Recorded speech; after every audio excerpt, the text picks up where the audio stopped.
Señor se lee honrando al Padre, al Hijo, con la comunión de su Santo Espíritu. Amén. Y Jesús decía: Padre, perdónalos porque no saben lo que hacen. Y repartieron entre sí sus vestidos, echando suertes. Hermanos, como dijo el pastor, nos va a tocar exponer las 7 palabras. Esta es la primera palabra que dijo Jesús en el momento que estaba siendo crucificado o cuando ya había sido levantado en la cruz, que es como a la hora tercera, dice la Biblia, en la hora tercera, que son como las 9 de la mañana. Esta palabra, que es una palabra bastante maravillosa, que es la palabra del perdón, es la palabra que en sí el Señor, yo me imagino que cuando Él venía en ese sacrificio, con ese dolor, con esa tortura que le venían haciendo, Él llevó la cruz hasta la salida de la última puerta de Jerusalén y pues ya su cuerpo físico, la debilidad pues lo había invadido, pero su espíritu estaba conectado con el Señor, porque aunque Él estaba en silencio, dice que todo el tiempo mantuvo su boca cerrada, no dijo palabra, su corazón y su espíritu y su oración, su comunión con el Señor estaba ahí. Él se mantenía orando, no hablaba a los hombres que estaban maltratándolo, pero estaba en comunicación con el Señor. Y por eso la palabra que se le salió es Padre. Esa comunión del Padre con el Hijo y el Hijo con el Padre cuando está en una situación de súplica, como cuando estaba en el jardín de Getsemaní, y también le dijo: Padre, si fuese posible, como estaba explicando el pastor, en este momento él dijo Padre en un tono de súplica, pero no suplicaba por él. Y en esto tenemos que notar nosotros que él no suplicaba por él, sino que suplicaba por aquellos que lo estaban matando, por aquellos que lo estaban asesinando. Santo. No era por él que él suplicaba. Le dice: Padre, perdónalos. Estaba pidiendo perdón por aquellos que estaban matándolo. Pero ¿por qué? Si ustedes pueden notar, ¿por qué él no dijo yo los perdono? Porque él tenía potestad para perdonar pecados. Amén. Él pudo haber dicho yo los perdono por lo que me están haciendo. Pero él tampoco estaba pensando en él, estaba pensando en que a través de su persona estaban ofendiendo al Padre. Estaba pensando en su Padre, que esas personas que estaban asesinándolo a él, estaban cometiendo esa injusticia, podría decirse, se lo estaban haciendo no a él, sino al Padre. Por eso es que él dijo: Padre, perdónalos. Porque estaba pensando en que a través de su persona lo estaban ofendiendo a él, porque si no creyeron en el Hijo, no estaban creyendo en el Padre. Porque no saben lo que hacen. Él quería buscar posiblemente la forma de cómo salvar a esas personas. Por ese gran amor que él tenía, él no estaba pensando, tal vez su cuerpo físico estaba ahí sufriendo, pero más sufría su alma al pensar que esas personas se iban a perder. Porque no saben lo que hacen. Posiblemente los soldados romanos que lo estaban matando no sabían lo que estaban haciendo, estaban ignorantes. Ellos solamente fueron, más que todo en esta cuestión aquí, fueron un instrumento podríamos decirle una guerra entre el reino de Dios y el reino de las tinieblas. Y ellos fueron un instrumento para que esto se llevara a cabo. Y también en cumplimiento de la palabra que está en Isaías 53:12, que dice: por tanto yo le daré parte con los grandes, y con los fuertes repartirán despojos, por cuanto derramó su vida hasta la muerte y fue contado con los pecadores, habiendo él llevado el pecado de muchos y orando por sus transgresores. Avíseme cuando sea el tiempo. Yo hablo con él. Cuando yo hablo mucho, me gusta explicar mucho, pero estaba en cumplimiento de esta palabra de Isaías 53:12, que él estaba orando por sus transgresores. Además podemos ver aquí también cuando él estaba diciendo sus dichos y sus preceptos allá en Mateo 5:44.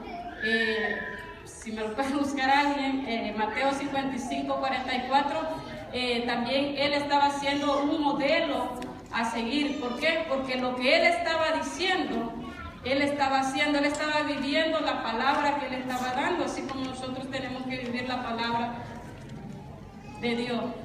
5:44. Pero yo os digo, amar a vuestros enemigos, bendecid a los que os maldicen, hacer bien a los que aborrecen, y orar por los que os humillan, os ultrajan, los persiguen. Amén. Entonces él también estaba cumpliendo con lo que él mismo le estaba diciendo a la persona.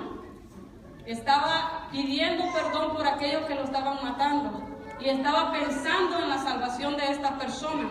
Y pueden ustedes ver que está diciendo en tiempo presente, no en tiempo pasado ni futuro. El objeto de aquella súplica eran los soldados, los gentiles, los paganos que estaban ahí. Pero no solamente fue para ellos, también fue universalmente para toda la raza humana. Nosotros pudimos alcanzar de esas gotas de bendición que él pedía por esos soldados romanos, la salvación para nosotros mismos. Amén. Y así como él vivió su palabra, lo mismo que decía, y fue un ejemplo y un modelo a seguir, también nosotros tenemos que serlo. Así como fue el primer mártir de la iglesia, Esteban, que cuando lo estaban apedreando, ¿verdad? Solamente se puso de rodillas y le dijo, no le tomen en cuenta este pecado. Pero qué fácil es perdonar a aquellos que nosotros amamos. Cuando nos están diciendo alguna cosa, por ejemplo, mi esposo me duele y mi hijo, pero yo lo perdono porque lo amo. Pero qué difícil es perdonar en el momento en que te está dañando otra persona que no es nada tuyo. Y eso es lo que tenemos que hacer nosotros. Es difícil y yo creo que no cualquiera, ¿verdad? Pero si nosotros le pedimos al Señor Jesucristo, quiero ser más como tú, esa es la forma. Amar a nuestros enemigos y orar por aquellos que nos están haciendo daño, porque si podemos ver aquí Jesucristo, el Señor, en ese momento yo me imagino el dolor que sentía cuando esos clavos estaban siendo metidos en su mano. No sé si esa palabra él la dijo cuando estaba siendo clavado en esa cruz o cuando ya un poco después cuando fue levantado, pero la cuestión de esto es el mensaje que Él nos está dando a nosotros. El amor que Él tiene por la humanidad. Amén. El amor que Él sintió aún por aquellos que lo estaban matando. ¿Verdad? Él no oró por él, como dice el pastor, que fácil es, se siente más fácil orar por algo que a mí me está pasando y pedir por mí en ese momento. Pero es difícil orar por otro que uno no sabe cómo está la situación, ¿verdad? Pero aún es más difícil orar por aquella persona que me ha hecho daño a mí. Aleluya. Es aún más difícil. ¿Por qué? Porque el ego que nosotros tenemos, o el orgullo, decir yo no le hice nada, ella es la que tiene que pedirme perdón a mí. Pero no es así. No es así, porque entonces estaríamos dándole cabida al diablo, y entonces para que el diablo salga avergonzado, es usted la que le tiene que pedir perdón a la persona como hija de Dios. Aunque usted no le haya hecho nada, aunque usted sepa que ella fue la que lo dañó. Pero entonces estaríamos demostrando que el amor de Dios está en nosotros. Porque entonces, ¿qué diferencia haríamos si actuáramos como los demás? Entonces, esta persona, dice el Señor, no saben lo que hacen. Posiblemente ellos solamente estaban cumpliendo con su trabajo o cumpliendo con las órdenes que los gobernantes les estaban dando. Pero muchas personas viven en la ignorancia, pero hay ignorancias, ¿cómo se dice? Deliberada. Porque muchos que estuvieron ahí al pie de la cruz del Señor ya sabían quién era Él. ¿Por qué? Porque Isaías, Moisés y todos los profetas fueron bien explícitos al decir cómo iba a ser el Mesías, cómo iban a ser, quién iba a ser. Puede ser que una o dos sea una coincidencia en una sola persona que sucedieran las cosas, pero no solo fue una o dos, fueron muchas las cosas que pasaron que señalaban que Jesús era el Mesías. Pero ellos querían poder, había celo, y cuando hay celo, hay envidia y ansias de poder. A veces nosotros, teniendo el conocimiento, no miramos más allá. ¿Por qué? Porque estamos cegados por los celos, porque no queremos ver que otro sepa o crezca más que nosotros, ¿verdad? Entonces, ya voy a terminar.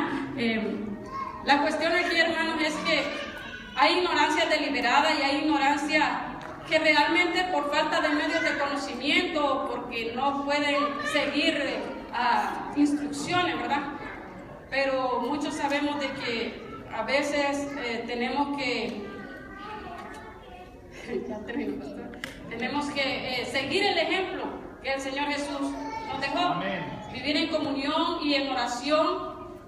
Si queremos decirle al Señor, quiero ser como tú, pues aquí están las instrucciones. Aleluya. Todo aquel que quiera seguir las instrucciones para el perdón, para la vida, para ser como Jesús, está aquí. Amén. No tiene que buscar a nadie más. Amén. Yes. Dios le bendiga. Aleluya.